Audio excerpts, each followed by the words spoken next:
You're talking to someone. Before you even finish your sentence, they look like they know what you're going to say. Sometimes, even when you don't know what you're feeling, the person in front of you has figured you out. This is not intuition, and it's definitely not a sixth sense. It doesn't mean the person has hidden talents. This is a normal behavior of our brain, and it's called a word that most people misunderstand.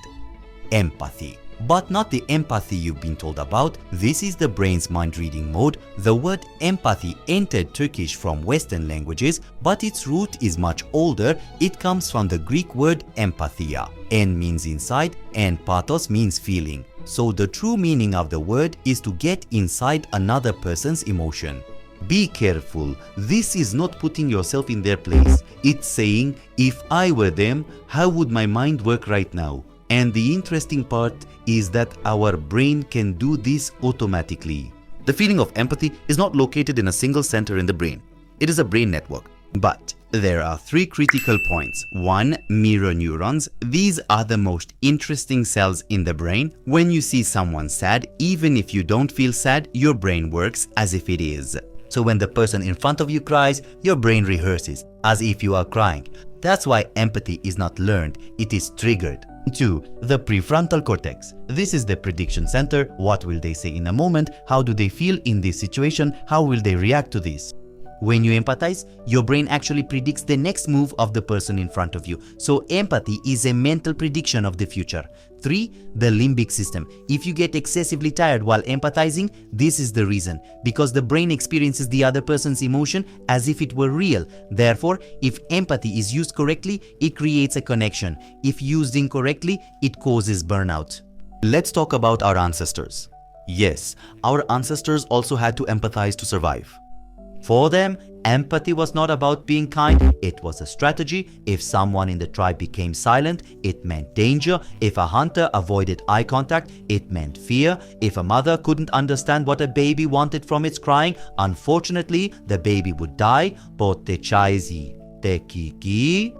So empathy existed even when there was no language, no writing, no psychology. Thus, empathy became the first social software of humans. Now we come to the most interesting part.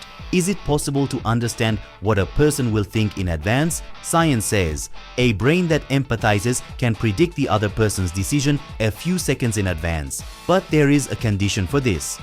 Pay attention to the silence. Because the brain reads micro-expressions, millisecond changes in tone of voice and breathing rhythm before words. When a person says, I'm fine, but their shoulders are slumped, the empathetic brain says, not fine, but saying so. Therefore, when talking to someone, do the following. Wait 2 seconds before answering.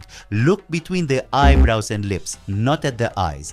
Pay attention to the last syllable of their speech. If the voice drops, the emotion is being suppressed.